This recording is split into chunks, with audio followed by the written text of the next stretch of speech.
Obrigada, Senhor, pela vida desse homem valoroso, um homem fiel ao Senhor, temente a Ti, que tem se desviado do mal, Senhor. Nós somos testemunha disso. Obrigada por esse homem.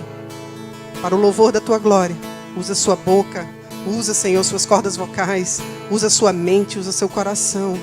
Usa o Senhor para ministrar a nós aquilo que o Senhor deseja derramar sobre o Teu povo, em nome de Jesus. Derrama a Tua unção, Senhor, Teu óleo fresco sobre ele. Amém.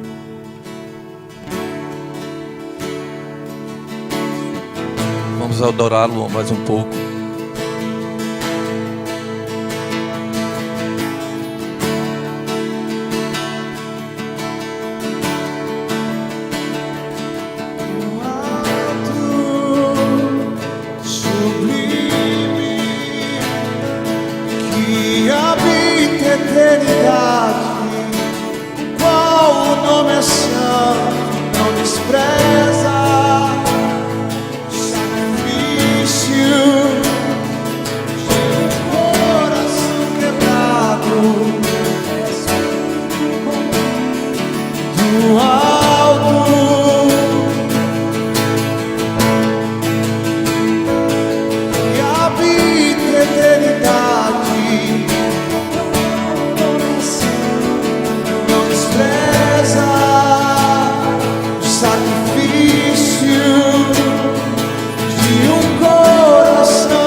Você pode ficar de pé mais um pouco.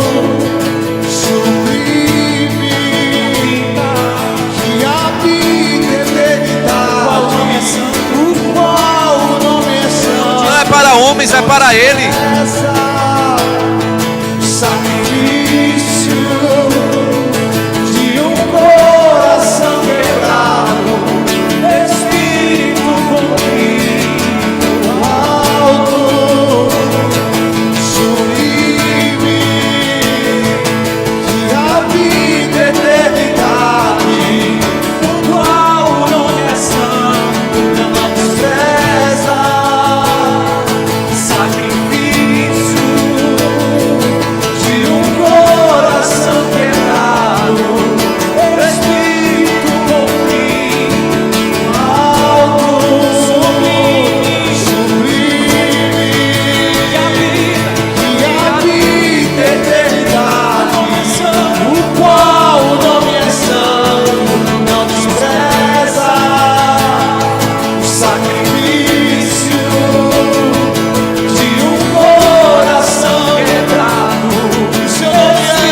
Recebe, Senhor.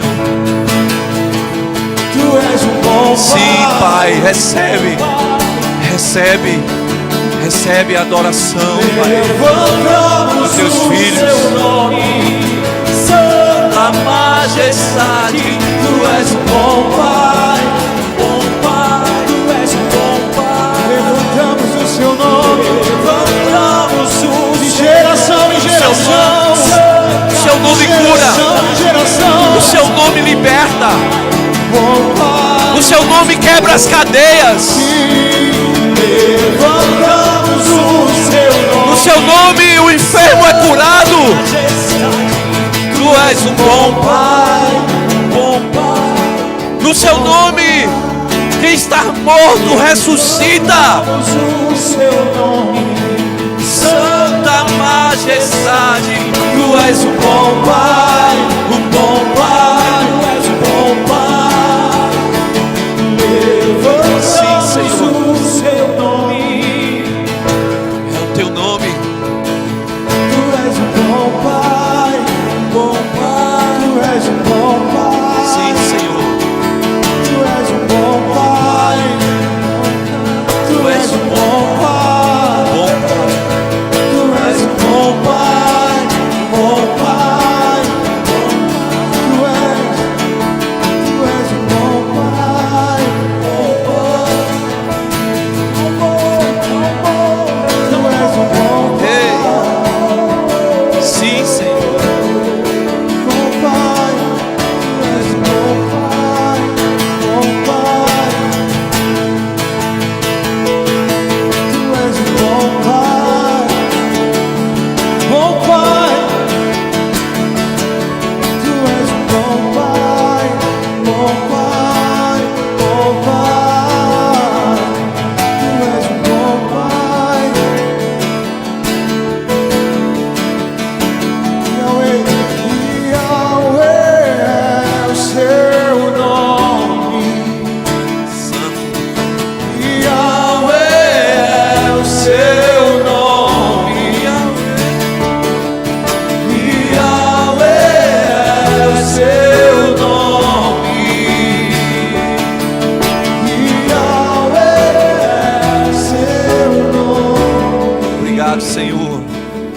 Obrigado por abrir um novo e vivo caminho para nós. Obrigado, Senhor, porque o Senhor nos tirou do charco de lodo, nos tirou, Senhor, do lugar sujo e nos transportou para o reino do Filho do Seu amor. Por isso nós te adoramos, Senhor, nessa viração do dia. Nós te bendizemos, Senhor, porque o véu foi rasgado. Ah, Senhor, o acesso está liberado. O acesso está liberado. Aleluia! Aleluia! Aleluia! E o véu foi rasgado e nos deu acesso ao Pai. E o véu foi rasgado Aleluia! e nos deu acesso Novo ao e vivo caminho. Novo e vivo caminho. Exaltamos, Jesus. nosso meio de Cristo. Nosso meio de Cristo. Nosso meio de Cristo. Aleluia. Aleluia. Glória ao Cordeiro. Pode se assentar, meu irmão. Nunca é demais adorá-lo.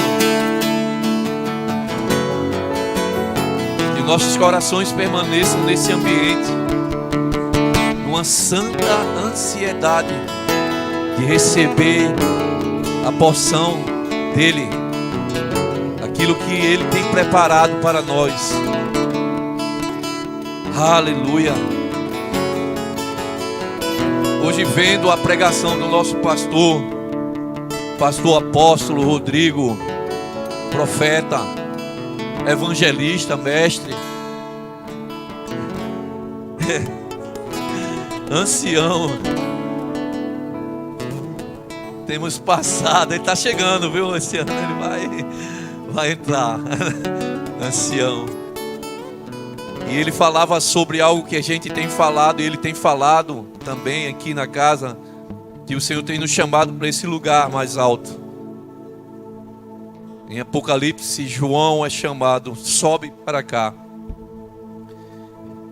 E eu vejo isso também tomando forma através das instruções e de um prático que nós, como casa, estamos sendo chamados.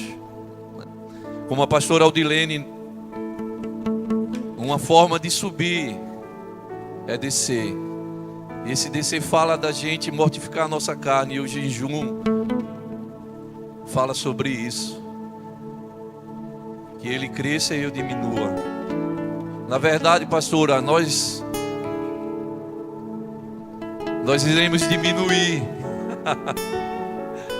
e ele vai crescer em nós. Nós iremos diminuir, amém?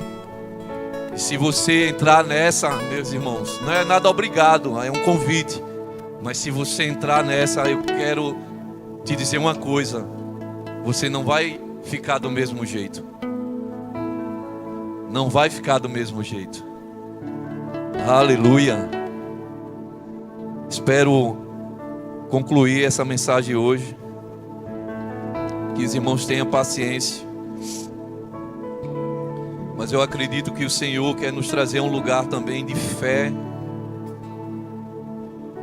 de compreensão dEle, de entendimento na nossa movimentação individual e também coletiva como corpo, daquilo que somos nele e daquilo que entendemos nele. Amém? Então, em Lucas 7, eu vou começar a introdução. Talvez o título o tema dessa mensagem seja o toque do Senhor.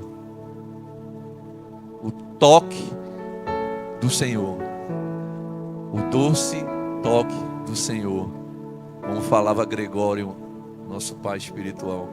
O doce toque do Senhor. Então, Lucas 6, essa é uma introdução. A partir do 43, Jesus está instruindo os seus discípulos e todos que estão ao redor ali em Cafarnaum, ou próximo a Cafarnaum. E a partir do 43 ele fala sobre os frutos, a árvore e os frutos.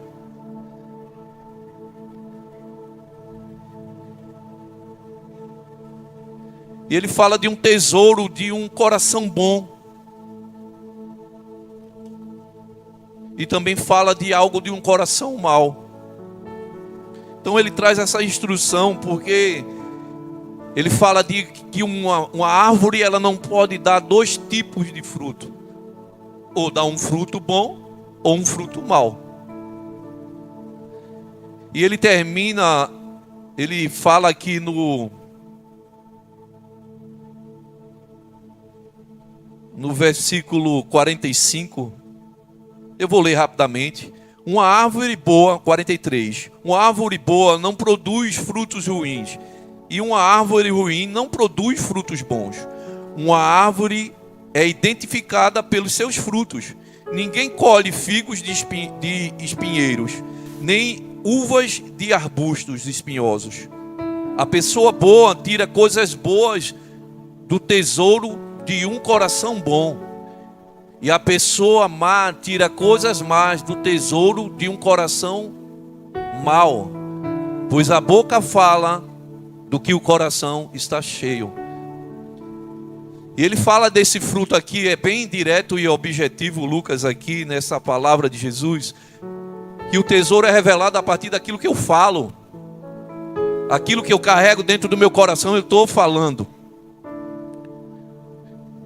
E o que eu estou falando pode ser bom ou pode ser mal. É um tipo de tesouro, ele fala aqui. E aí é uma instrução de Jesus trazendo uma didática aqui sobre o tipo de fruto que devemos ter. E ele fala no final aqui, um coração, pois a boca fala do que o coração está cheio. Então, à medida que a gente nos analisarmos por dentro, e à medida de que a gente vê do que a gente está falando ou conversando, seja numa brincadeira, seja num sentimento de ira, seja de qualquer forma, a gente pode identificar, irmãos, qual é o fruto que estamos gerando. Então Jesus fala sobre isso. No versículo 46 ele fala de uma construção aqui. Porque vocês me chamam de Senhor, Senhor, se não fazem o que eu digo. Eu lhes mostrarei como é aquele que vem a mim, ouve as minhas palavras e as pratica. Ele é como uma pessoa que está construindo uma casa e que cava fundo e coloca os alicerces em uma rocha firme. Quando a água das enchentes sobe e bate contra essa casa, ela permanece firme, pois foi bem construída. Mas quem ouve e não obedece é como uma pessoa que constrói uma casa sobre o chão sem alicerces. Quando a água bater nessa casa, ela cairá, deixando uma pilha de ruínas. Então aqui ele já fala que chamam ele, nós chamamos ele, os discípulos chamam ele de Senhor, Senhor, mas não faz o que ele manda. E o edificar a sua casa na rocha é obediência. É obedecer ao Senhor, assim eu vejo. Se eu estiver ensinando algo errado aqui, os mestres corrigirão dessa casa. Mas o Senhor está falando, Ele é bem direto aqui. A obediência nos faz cavar. E cavar fundo. Até achar essa rocha. E essa rocha é Cristo. Então, ele é bem didático, direto, Lucas, quando fala aqui. Essa é uma introdução. É como se ele estivesse fora de Cafarnaum, a porta. E ele vai e traz esse ensinamento. A partir do 7 agora. Mas eu quero ler antes aqui uma coisa para vocês, rapidinho. O que saiu do meu coração? Isso vai dizer qual é o fruto que eu estou gerando ou que eu estou dando a alguém para comer. Construir sobre a rocha é ouvir e obedecer. Amém? Eu entendo agora que a partir daí, quando entra em Lucas 7, o Senhor começa algo prático. Começa um treinamento prático agora. E aí no capítulo 1, no versículo 1 fala: quando Jesus terminou de dizer tudo isso, a multidão entrou em Cafarnaum. Naquela ocasião, um escravo muito estimado de um oficial romano estava enfermo, à beira da morte. Quando o oficial ouviu falar de Jesus, diga, quando ele ouviu falar de Jesus. Quando o oficial ouviu falar de Jesus, algo aconteceu. Quando aquele oficial ouviu falar de Jesus, automaticamente ele mandou alguns líderes judeus lhe pedirem que fosse curar seu servo. Os líderes suplicavam insistentemente que Jesus socorresse o homem, dizendo: ele merece sua ajuda, pois ama o povo judeu e até nos construiu uma sinagoga. Jesus foi com eles, mas antes de chegarem à casa do oficial, mandou alguns amigos para dizer: Senhor, não se incomode em vir à minha casa. Então aquele homem ouviu que Jesus estava ali, provavelmente ele sabia dos feitos de Jesus. E ele ouviu.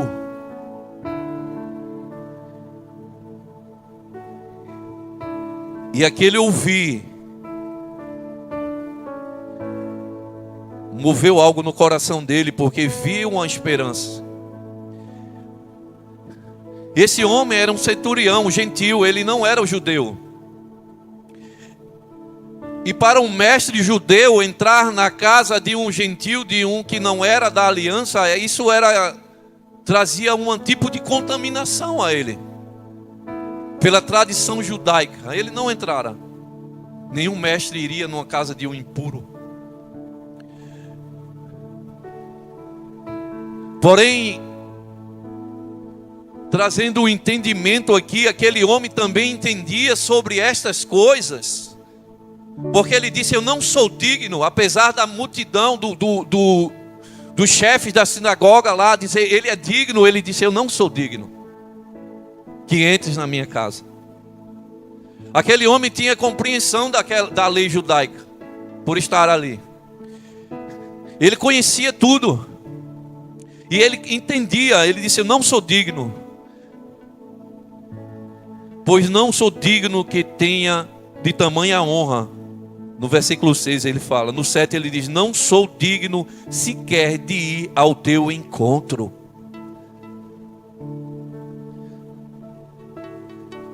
Rei, basta uma ordem sua e o meu servo será curado. Sei disso porque estou sob a autoridade dos meus superiores e tenho autoridade sobre os meus soldados. Só preciso dizer, vão e eles vão. Ou venha e eles vêm. E se digo aos meus escravos, façam isto, eles fazem. Quando Jesus ouviu isso, ficou admirado. Voltou-se à multidão que o seguia e disse, eu lhes digo a verdade, jamais vi fé como esta em Israel. Então aquele homem, na didática daquilo que Jesus já ensinou, ele entendeu quem era Jesus, ele entendeu quem era ele, entendeu que não era digno, mas tinha uma fé dentro dele, que sabia que Jesus poderia curar o seu servo. E Jesus se admira com aquele homem. Em Mateus capítulo 8 tem essa passagem mais abreviada. E Jesus, Mateus escreve algo que Jesus fala ali, e é enfático que na mesa onde Abraão, Isaque e Jacó sentarão e vão comer, virão gentios que vão comer com ele por causa dessa fé. Então esse homem, esse centurião, ele antecipou algo aqui. Ele antecipou algo sobre a fé. E quando os amigos, versículo 10, os amigos do oficial voltaram para a casa dele, encontraram um escravo em perfeita saúde. Amém? Em perfeita saúde. Então esse homem exerceu fé a partir de algo que ele ouviu.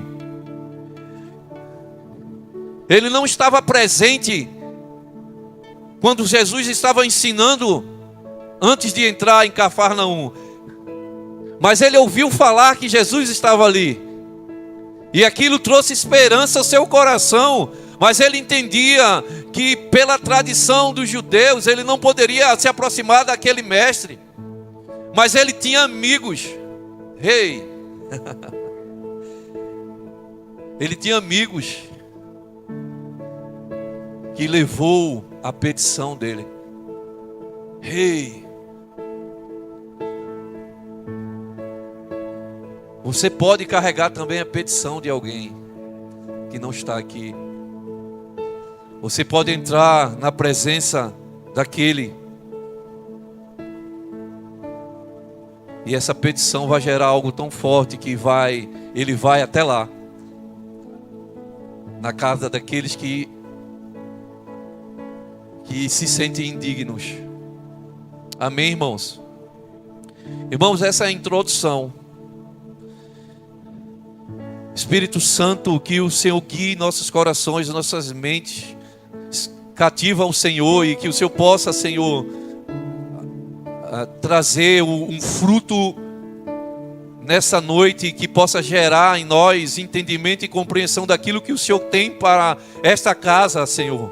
Para a Casa Apostólica Voz para as Nações, Senhor, como família. E para aqueles também, Senhor, que estão talvez vendo através das redes sociais ou que estão nos visitando aqui. Mas que essa palavra gere em nós, Senhor, vida. E que Teu Espírito glorifique o Teu nome aqui mais uma vez. Em nome de Jesus. Rei. Finalizando essa introdução, escrevi algo aqui. Ouvir Jesus e compreender quem Ele é. A autoridade suprema. Ele é a autoridade suprema. Não é por ser digno, ter dignidade humana. Não é por ser perfeito, um humano perfeito. Apesar de fazer coisas boas, ser bom diante de Deus. Mas é pela fé. Por acreditar que Ele é o Filho de Deus. E que Ele é o Salvador do mundo. E que Ele verteu seu sangue na cruz por mim e por você. E que pelas suas pisaduras nós fomos sarados. E que Ele pode curar.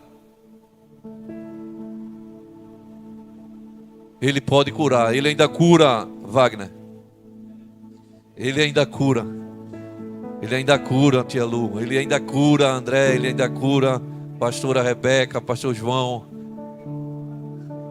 Ele ainda cura, Sandra. Ei! Ele ainda cura. Lucas 7, a partir do 11 agora, eu chamo dessa entrada, desse acontecimento, o encontro das multidões. O encontro das multidões. Uma acompanhava a vida, a outra acompanhava a morte. O encontro de duas multidões aqui inicia nessa passagem. Uma multidão acompanhava a vida. Uma multidão estava alegre porque recebeu instruções e viu o prático, viu a manifestação do poder de Deus, viu o milagre em Cafarnaum.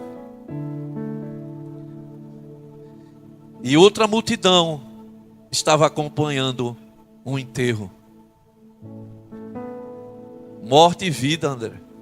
Dois caminhos. Rei. Versículo 11 fala: logo depois Jesus foi com seus discípulos à cidade de Naim. Uma grande multidão o seguiu. Quando ele se aproximou da porta, não vamos ficar por aqui. Logo depois, né? Quando a gente lê aqui logo depois, a gente pensa que Jesus já saiu de Cafarnaum, já entrou em Naim. Mas irmãos, o percurso de Cafarnaum para Naim era de 50 quilômetros.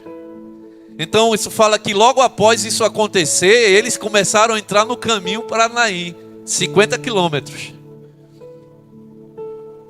E era um caminho difícil, porque Naim ele ficava a 200 metros acima do mar. Ou seja, ainda no final da caminhada, eles tinham que subir a um lugar alto para chegar até a cidade. E era um caminho só, um caminho que tinha que ser seguido, era aquele. E o interessante é que eles levariam entre 1 a 2 dias para chegar nesse lugar.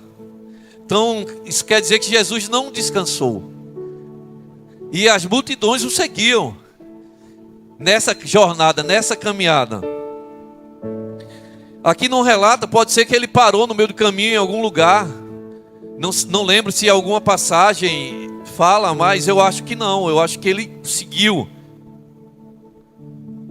E lá, quando ele se aproximou da porta da cidade, estava saindo o enterro do único filho de uma viúva.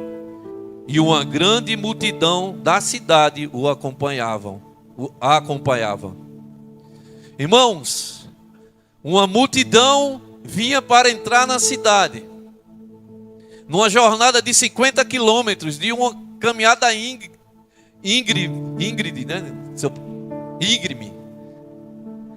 E essa caminhada, eles chegam à porta, aquela multidão que está caminhando já eufórica na presença de Jesus, uma alegria e já na expectativa de ver algo novo, se encontra e se depara de frente a uma multidão que sai da cidade com o coração em prantos, em lágrimas. Sabe, irmão, sentado com meus filhos no sábado, procurando entender. Passamos amanhã nesse texto, né, Rodrigo, né, Lavínia? E aí disse: Senhor, o que fez o Senhor ir para Naim? Ele estava em Cafarnaum. Cafarnaum era uma cidade comercial, uma cidade onde tinha judeus, gentios. Tinha muito fluxo de gente, ele podia ficar ali pregando. Mas algo moveu o coração de Jesus e ele, logo após, como o texto diz aqui, ele não parou, ele seguiu para Naim. E o que era Naim? Naim era um povoado pobre. Pessoas humildes, simples. E agora se depara na saída dessa cidade. E no versículo 13 diz: quando o Senhor viu, sentiu profunda compaixão por ela. Ele não fala da multidão, ele fala dela. Ele sentiu uma profunda compaixão e buscando no original, mais ou menos, é nas entranhas isso. É algo de dentro dele, é algo entranhado dele, uma compaixão de dentro por aquela mulher. E se a gente for olhar aqui pelo texto, era uma mulher viúva que estava enterrando o seu único filho. Então aquela mulher que vivia numa cidade pobre, certamente o que esperava ela depois? A morte. E aquela mulher estava seguindo aquele caminho de enterrar um ente querido pela segunda vez. E talvez, irmãos, o coração daquela mulher gemia, daquela mulher clamava por dentro. Naquela época se contratava também pessoas para chorar nos enterros. Mas aquela mulher era uma viúva que tinha um único filho, e eu acredito que ela não tinha dinheiro para fazer isso. Mas o que atraiu Jesus a Naim foi um coração de uma mulher desesperada. Uma mulher desesperada no caminho para enterrar o seu único filho. Talvez você nem eu possa imaginar isso, meus irmãos. Mas para aquela mulher tudo acabou, está acabado ali. E agora é só esperar a morte mesmo. A linhagem da família estava sendo cortada ali. Estava encerrada. E para mim havia uma batalha muito forte ali, espiritual. Porque aquele que carregava a vida, aquele que é o caminho, a verdade e a vida, entrou no caminho daquela mulher, daquele cortejo. E talvez os demônios que estavam felizes por aquela morte, por aquela tristeza, ficaram atônitos e disseram ao outro: deu ruim para nós, porque aquele que carrega a vida está chegando. Ei, aquele que carrega a vida está chegando.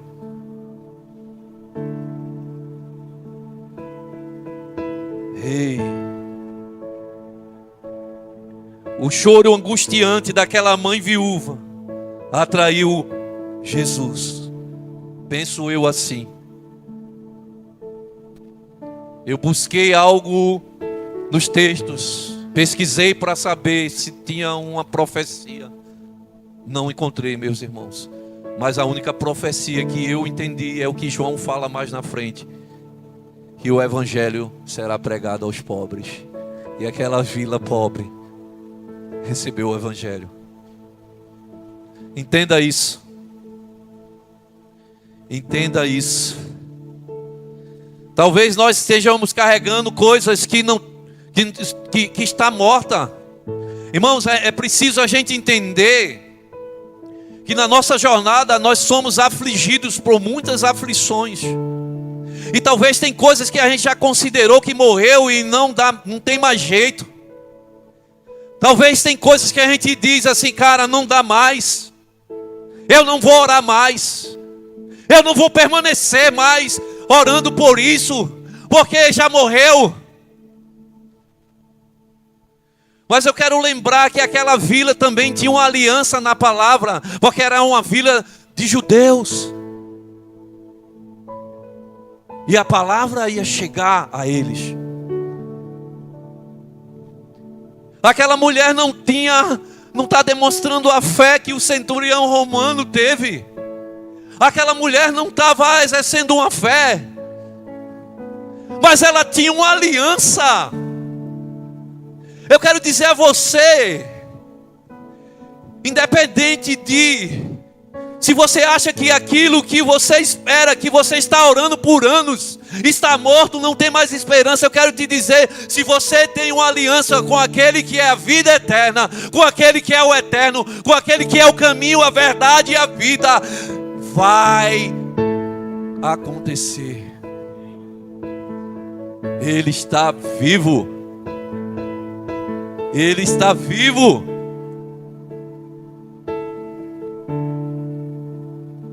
Eu não sei qual é o teu clamor, a tua angústia. Eu sei que temos vivido angustiante, dias de angústias, dias que nos mostram um cenário de desesperança. Mas a nossa esperança não está naquilo que vemos, mas aquilo que cremos, aquele a quem cremos. Jesus Cristo, o Filho de Deus.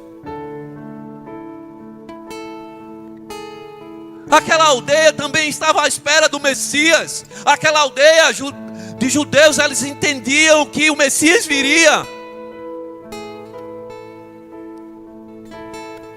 Ei, não chore.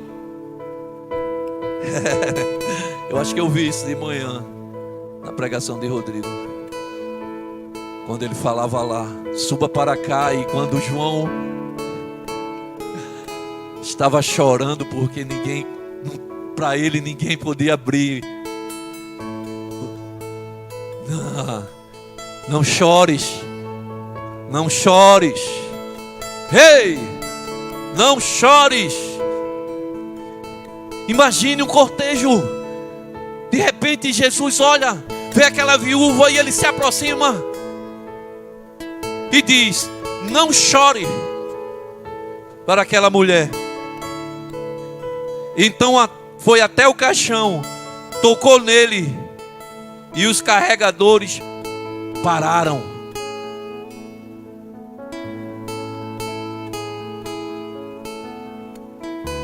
E aquilo que Jesus estava fazendo já era também algo que feria a religião da época. Porque ele, ao tocar naquele caixão, era como se ele estivesse se tornando impuro para os judeus. Para um mestre judeu, isso não era, digamos assim, lícito fazer.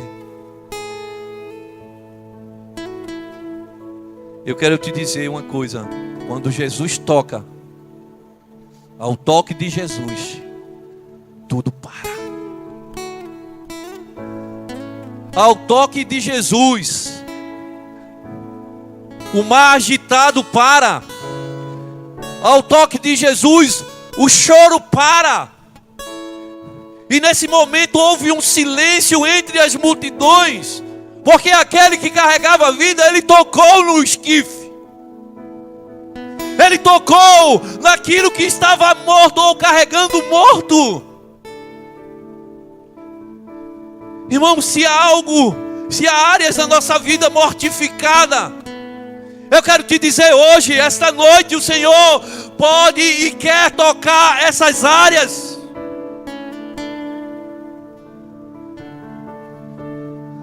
Talvez seja o seu ministério, talvez seja o seu chamado, talvez seja aquilo que arde no teu coração que parou. Mas eu quero te dizer que aquele que é a vida, quando ele toca, tudo para. Condenação, palavras de deixar você para baixo. Ah, tu não pode.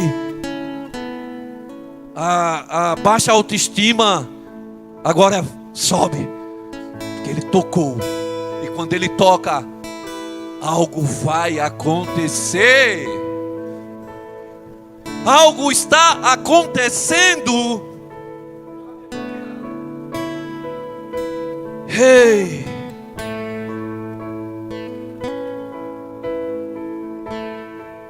ei.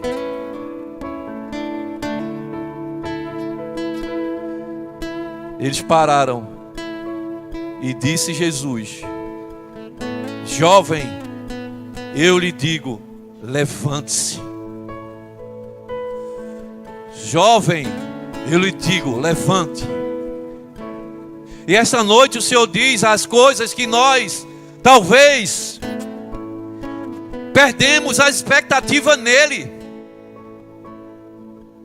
Talvez nós achamos que ele não parou, é outra coisa agora, porque passamos a ouvir a voz da nossa alma. Mas ele diz agora, jovem, ou seja, aquilo que está morto, volte a viver. Aquilo que está morto, volte a viver. Irmão, eu não sei se você precisa de um milagre. Eu não sei se você precisa de algo, de um toque do Senhor. E eu acredito que sim, que eu preciso. Eu quero te dizer, Ele quer nos tocar. Mas nós precisamos ouvir. Assim como a introdução diz, aquele que ouve e obedece, ele está firmado numa rocha. Ele está num lugar seguro. Ele está andando uma esperança. Ele está andando em esperança. O jovem estava morto, se levantou. O jovem que estava morto se levantou e começou a conversar. Que cena, irmãos! O cara estava morto e agora ele começou a interagir e conversar. Eu não sei como é que está a sua versão aí, mas ele começou a conversar. Talvez ele disse: o que é que está acontecendo? Que tanta gente está aqui? O que é que está? Então algo mudou naquele encontro. Ei, ei. O toque de Jesus, tudo para. Tudo para diante do Verbo vivo. E a vida dele é exalada. Ei, ei.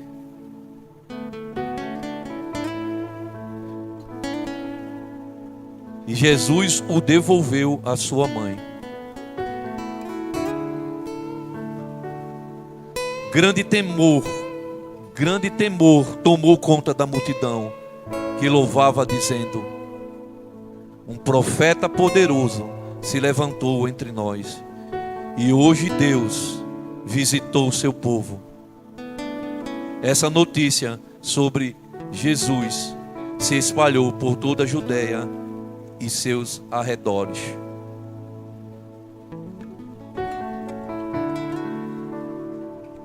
Grande temor tomou conta da multidão. E louvavam a Deus. Grande temor tomou conta da multidão e louvavam a Deus. E eles entenderam que um profeta se levantou no meio deles. Eles entenderam que houve uma manifestação. Eles entenderam que houve uma visitação de Deus no meio deles. Mas agora não era mais aquele jovem, não era mais aquela viúva. Aquilo que aconteceu tocou aquele povo. E eles passaram a entender. Porque até então não havia mais acontecido algo daquela forma, a não ser nos dias dos profetas. Por isso que ele disse: recebemos uma visitação de Deus aqui. Um grande profeta se levantou em nosso meio, Jesus Cristo. Irmãos, o que eu quero trazer para nós é que nós precisamos compreender, ouvir o Senhor, obedecê-lo. E eu creio que muitas vezes temos passado por situações difíceis, situações de provação, e às vezes pelo nosso próprio braço nós tentamos resolver, e aí quando a gente pensa que resolveu, piorou. Aí a gente tenta de novo, aí a gente pensa que agora vai dar, aí piorou de novo. Não, mamão, mas dessa vez eu vou. E eu estou orando aqui e de repente há uma forma, uma solução, de uma forma que vem da minha alma. Eu digo, eu não vou fazer, e aí de novo. E aquilo vem trazendo morte dentro de nós e dizendo, não há mais jeito. Mas nós precisamos expressar a manifestação daquilo que temos ouvido, que temos recebido. E eu quero dizer essa noite que mesmo você tendo desacreditado de algo, ou ter dito não dá mais não, o Senhor quer e pode ressuscitar dentro de você. Porque é Ele quem traz a vida. É Ele quem traz a vida. Então há uma escolha. Em que caminho eu vou? Será que eu vou continuar no cortejo? Ou se Ele tocar, eu não vou parar? Porque eu estou indo para aquele caminho que eu não acredito mais? Ou eu vou trazer a esperança? Ou eu vou parar para ouvi-lo e obedecê-lo e fazer a sua vontade? Irmãos, eu acredito que essa também é uma palavra para a igreja brasileira, porque essa mulher também talvez represente uma parte da igreja brasileira que está caminhando para um funeral. Diante de doutrinas humanas e soluções humanas, e buscando uma esperança em homens. Mas Jesus, Ele nunca e não vai abandonar os filhos. Ele sempre vai tocar. Ele é o novo e vivo caminho. Ele é o caminho, a verdade e a vida. E eu quero terminar para a gente orar com o Salmo 145. Mas antes disso eu quero ler algo que eu escrevi aqui. O que precede a angústia e morte pode ser que seja o ponto da tua cura, seja o ponto da vida, porque aquilo que você está vendo morto, o Senhor pode estar vendo vivo. Então mude sua ótica, mude o seu coração e tome essa posição. Salmo 145, 18, a partir do 18 e 19 fala: perto está o Senhor de todos os que invocam, de todos os que invocam em verdade. Ele cumprirá o desejo dos que o temem e ouvirá o seu clamor e os salvará. Amém, irmãos? Eu quero encorajar você a não parar de clamar. Eu quero encorajar você a não parar de orar. Eu quero encorajar você a voltar a sonhar. Eu quero encorajar você a voltar a ter fé. A despertar de volta aquilo que o Senhor já falou. Fique de pé, meu irmão. Aleluia. Aleluia. Aleluia. Coloque a mão no seu coração.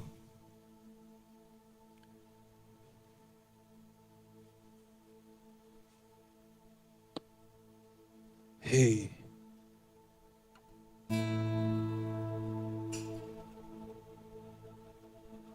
Talvez seja um parente que não se converteu. Talvez seja um parente que está preso às drogas. Talvez seja alguém que você disse, não tem jeito mais, não vou parar de orar.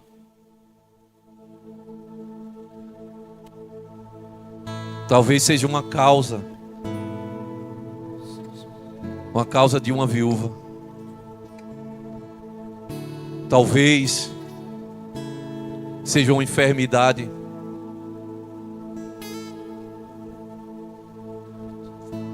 Eu não sei qual é o seu problema, ou que pode ter alguém na sua família com problema. Eu quero dizer a você que o autor da vida, ele está no caminho. Ele está na direção desse lugar. E se você crê, mesmo em meio à angústia, mesmo em meio à dor, Ele pode e Ele quer fazer algo. Deixa Ele te tocar. Pai, toca-nos, Senhor. Minha oração, Senhor, que nós possamos ser tocados por Você. Toca as áreas, Senhor, que estão infrutíferas. Toca aquilo que já não temos mais esperança, Senhor. Toca aquilo que nós deixamos para trás por causa até de uma palavra que recebemos. Toca, Senhor, aquilo, seja um parente que paramos de orar, que está preso às drogas ou está envolvido em algo maior. Eu não sei, Senhor, mas eu sei que o Senhor pode fazer, e o Senhor quer fazer, e o que você tocar, e o Senhor quer tocá-los, Senhor. Por isso eu oro, Senhor, por cada família aqui representada, por cada homem, cada mulher, por mim, por minha casa, Senhor. Ó Deus, nós colocamos as nossas causas diante de Ti. Nos dá um coração obediente e um freio em nossa língua, que possamos proferir vida e não morte. Que nossas palavras deixem de falar aquilo que não é verdadeiro, mas aquilo que é verdadeiro. A Tua palavra diz, Senhor, que no poder da língua há vida e a morte, e quem bem manuseá-la comerá do seu fruto. Senhor, nós queremos comer do fruto da vida. Então nos ajude a liberar vida onde a gente pensamos que está morto. Que a nossa linguagem mude.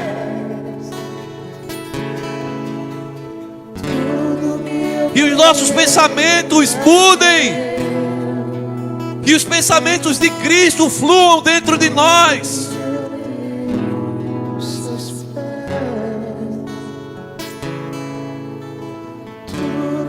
E eu quero dizer para você, jovem, eu quero dizer para você que se há alguma área dentro de você que está tentando te deter, que está tentando te aprisionar,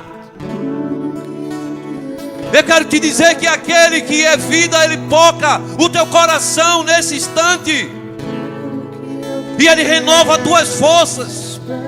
Porque é a palavra dele que te fortifica. João falou que a força do jovem vem da palavra do Senhor. Então não é aquilo que o mundo diz, é aquilo que Ele está falando sobre mim, sobre você.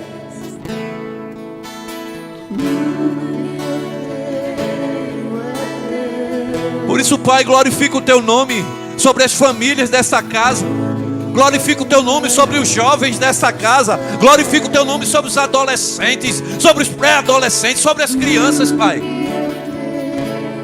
Nós liberamos vida esta noite. Nós declaramos a vida do Senhor. Ele toca no esquife.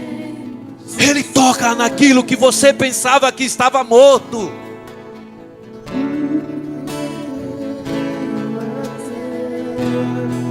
Pode ser um chamado. Ei! Ele traz vida. Ele traz de volta.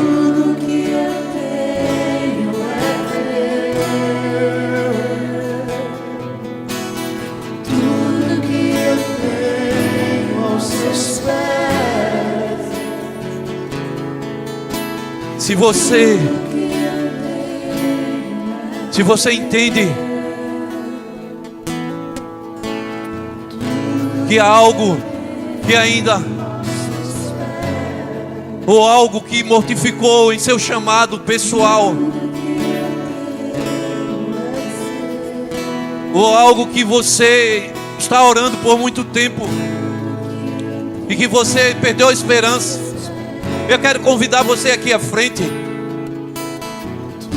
Eu quero convidar você aqui na frente. Se você tem uma causa que você já considerou perdida,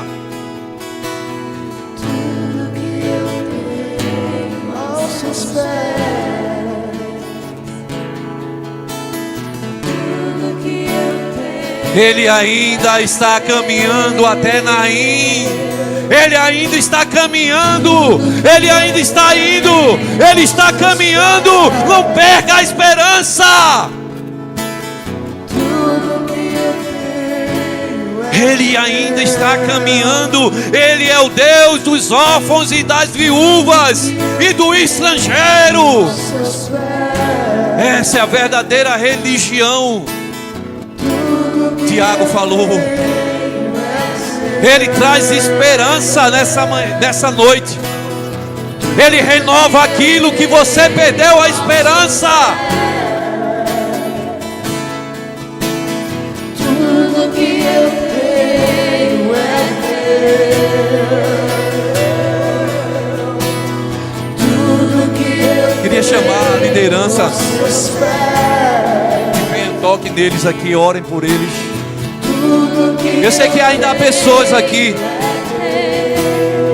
Eu sei que há pessoas que perderam a força,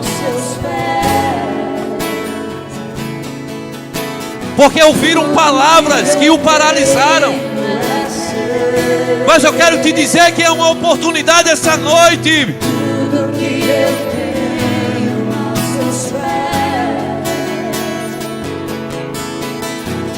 Aquele centurião não achava-se digno, mas ele clamou e ele sabia que Jesus podia fazer algo por ele e por aquele servo.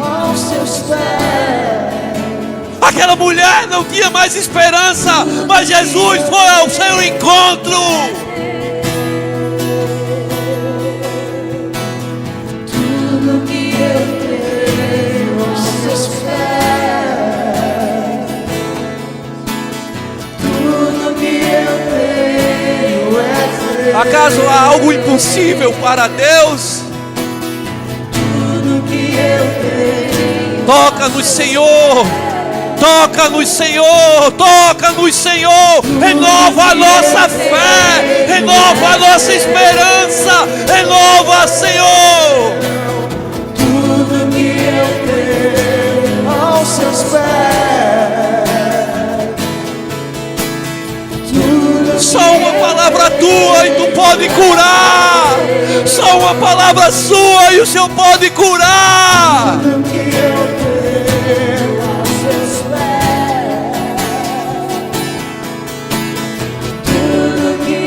Esse é o teu desejo. Tudo que eu tenho aos seus pés. Aleluia. Tudo que eu tenho é teu. Jesus, como eu te amo, tanto, tanto.